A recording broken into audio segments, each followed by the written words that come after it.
June 29. నా మాట విని నన్ను పంపిన వానియందు విశ్వాసముంచువాడు నిత్య జీవము గలవాడు. వాడు తీర్పులోనికి రాక మరణంలో నుండి జీవంలోనికి దాటియున్నాడని మీతో నిశ్చయముగా చెప్పుచున్నాను. యోహాను 5:24.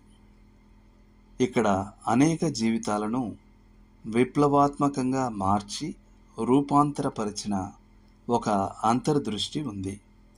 ప్రారంభంలో నిశ్చయముగా అనే పదాన్ని పునరావృతం చేయడం మనం ఒక ప్రాముఖ్య విషయాన్ని ఆశించాలని మనల్ని హెచ్చరిస్తుంది.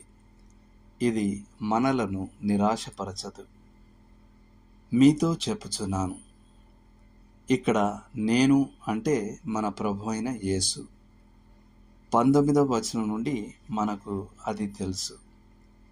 మనం కూడా తెలుసుకోవాల్సింది ఏమిటంటే, ఆయన ఏదైనా చెప్పినప్పుడు అది సంపూర్ణంగా నిరంతరం సత్యమై ఉంటుంది. ఆయన అబద్ధం ఆడలేడు, ఆయన మోసగించలేడు, ఆయన మోసగించబడలేడు. ఆయన చెప్పేదానికంటే నిశ్చయమైనది, నమ్మదగినది ఏది ఉండదు. ఆయన ఎవరితో మాట్లాడుతున్నాడు? మీతో చెప్పుచున్నాను. దేవుని నిత్య కుమారుడు మీతో నాతో మాట్లాడుతున్నాడు. అంతటి ప్రసిద్ధుడు మనతో మునుపెన్నడూ మాట్లాడలేదు, మరియు ఎప్పటికీ మాట్లాడడు. మనం వినాలి. నా మాట వినువాడు. ఇక్కడ వాడు అనగా ఎవరైనా అని అర్థం.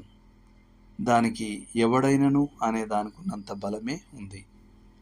ఆయన మాట వినడం అంటే కేవలం చెవులతో వినడం కాదు, విని నమ్మడం, విని స్వీకరించడం, విని లోబడటం. మరియు నన్ను పంపిన వానియందు విశ్వాసముంచువాడు. ఆయనను పంపింది తండ్రి అయిన దేవుడని మనకు తెలుసు. కానీ ముఖ్యమైన ప్రశ్న, దేవుడు ఆయనను ఎందుకు పంపాడు?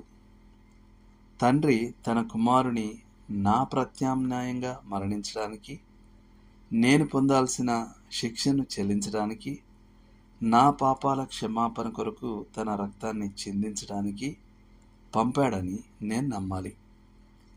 ఇక్కడ 3 విషయాలతో వాగ్దానం చెప్పబడింది.